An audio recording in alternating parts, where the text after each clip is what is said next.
গোঘাটে গৃহবধূর রহস্যজনক মৃত্যুকে ঘিরে চাঞ্চল্য এলাকায়। জানা গেছে মৃত গৃহবধূর নাম শর্মিলা ঘরুই, বয়স আনুমানিক 22 বছর। গৃহবধূর বিয়ে হয়েছিল গোঘাটের শাওরায়। গৃহবধূর বাপের বাড়ি আরামবাগের মলয়পুরে। গৃহবধূর বাপের বাড়ির সদস্য তারা জানাচ্ছেন, আজ দুপুরে তাদের কাছে খবর আসে তাদের মেয়ে গলায় দড়ি দিয়েছে। তাকে আরামবাগ মেডিকেল কলেজ ও হাসপাতালে ভর্তি করে তার স্বামীও পালিয়ে যায় অন্য কোথাও। তবে আত্মহত্যা নয়, খুন করা হয়েছে তাদের মেয়েকে, এমনটাই অভিযোগ করছেন মেয়ের বাপের বাড়ির সদস্যরা। অন্যদিকে লোকেশন ট্র্যাক করে ইতিমধ্যে গৃহবধূর স্বামীকে পুলিশ আটক করেছে। এই বিষয়ে বাপের বাড়ির সদস্য তারা আরও জানাচ্ছেন যে শ্বশুর বাড়ির শাশুড়ি, জামাই এবং দিদির যেন শাস্তি হয়, এটাই তারা চাইছেন। ইতিমধ্যেই দেহটি ময়নাতদন্তের জন্য পাঠানো হয়েছে। এই বিষয়ে আরো কি জানা যাচ্ছে দেখুন বিস্তারিত 24 আওয়ার্স আরামবাগের রিপোর্ট।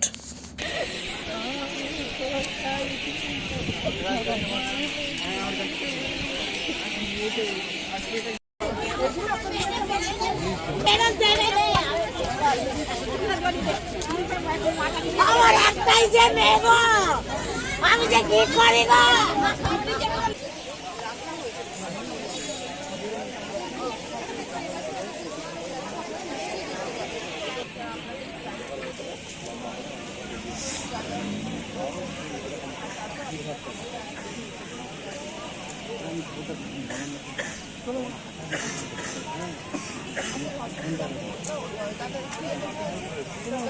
দেখতে পাচ্ছেন পুলিশে পরিষ্কার জানিয়েছেন তাদের কোনো অভিযোগ থাকলে তারা থানায় অভিযোগ জানাতে বলছে। আমাকে ফোন করেছে 11:30 ইংলিশে ফোন করেছে। ফোন করার পর আমি ঘরতে গেছি। আমি ঘরতে যেয়ে গেছি, যাই বলা দিয়ে আসে। আর তার আগে ঘরতে গেছি, আমি খাবার দিয়েছি, সব কিছু দিয়ে রেডি করে দোকানকে এসেছি। যখন এসেছি আমাকে আবার ফোন করতে ঘর থেকে, যে ঘরতে ফোন করেছে এরকম ঘরে ফিরে গেছি। একটা পাড়ার ফোন করি যে বললো যে হ্যাঁ আমি ঠিক হয়ে গেছে। বারবার তারপরে বলবেন যে আপনার নাম কি, পেশায় কি করেন, কতদিন আগে বিয়ে হয়েছিল আপনাদের? 7 বছর। কি নামটা বললেন দাদা আপনার? অলোক ঘরুই। অলোক ঘরুই। কোথায় বাড়ি আপনার? 12টা বাজে দিদি ফোন করে, মা বাবা যেমন খোঁজ নেয়, মা জিজ্ঞাসা করছে যে কাঁদছিস কেন?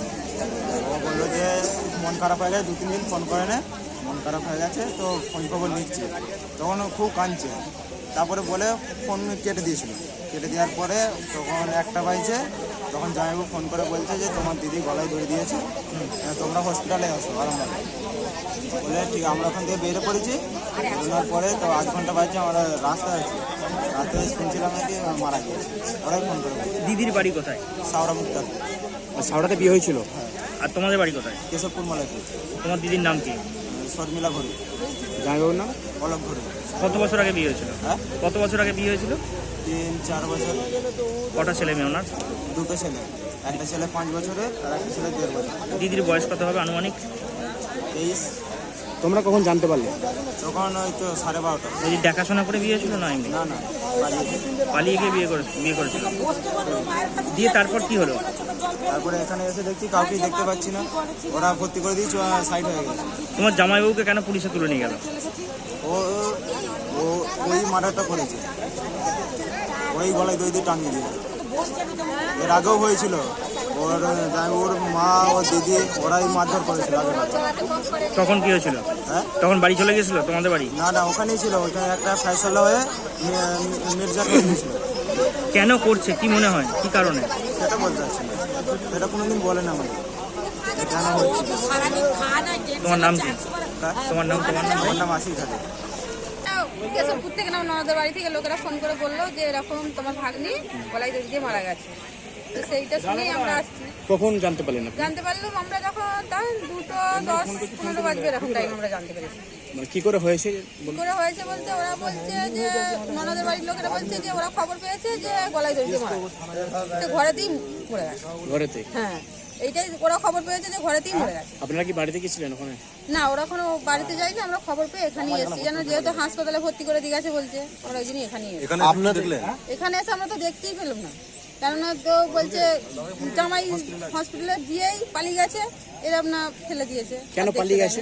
পালিয়ে গেছে সেটা নিশ্চয়ই তার কার ভয় আছে, তাই সে পালিয়ে গেছে। তার বিরুদ্ধে কি আপনাদের অভিযোগ আছে? অভিযোগ তো আছে যে মরে গেল কেন, কিসের জন্য, সেটা আমাদেরকে খবর দিলুনি আর দিলুনি, এরকম করে ফেলে দিয়ে চলে গেল। তো নিশ্চয়ই মার্ডার করেছে তাই ফেলে দিয়ে চলে গেল, কাউকে জানতে দিলুনি। তারপরে যদি থাকতো সেখানেও না হতো, সে থাকলেও নি এখানে। তাকে পুলিশ কাকে ধরলো?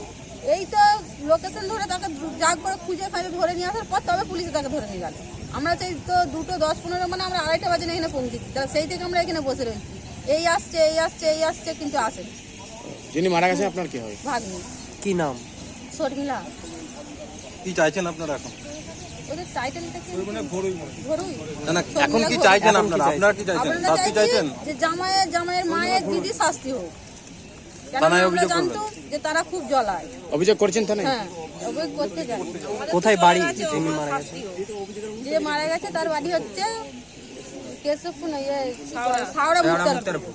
সন্তানের পরে মন বসছে না, প্রচুর পরিশ্রম করেও আপনি আশানুরূপ পারিশ্রমিক পাচ্ছেন না, যার ফলে আর্থিক সংকট আপনার জীবনে দুঃখ এবং চাপের ছায়া ফেলেছে। দেনার ভারে জর্জরিত স্বামী স্ত্রীর মধ্যে প্রতিনিয়ত ভুল বোঝাবুঝি বেড়েই চলেছে। নতুন বাড়ি কিনেছেন, কিন্তু সেই স্বপ্নের বাড়িটা যেন আরও দুর্ভোগ নিয়ে এসছে আপনার জীবনে। আপনি ভাবছেন সস্তায় পাওয়া বাড়িটা নেওয়াটাই কি সঠিক সিদ্ধান্ত ছিল? এমনই সব দ্বিধাদ্বন্দ্ব এবং জীবনের কঠিন মুহূর্তে আপনাকে সঠিক পথে পরিচালিত করবেন আন্তর্জাতিক খ্যাতিসম্পন্ন স্বর্ণপদক ও স্বর্ণ মুকুটপ্রাপ্ত ডক্টর অজয় শাস্ত্রী। তিনি শুধু আপনাকে পথই দেখাবেন না, আপনার জীবনে সত্যিকারের সুখ, শান্তি, ঐশ্বর্য, অর্থ যেন সঠিক সময় আপনার কাছে পৌঁছে দেয় সেই দায়িত্বও নেবেন।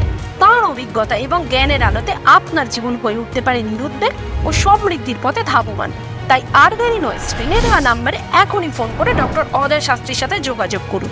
কে জানেন, হয়তো একটিমাত্র ফোনই আপনার জীবনকে বদলে দিতে পারে।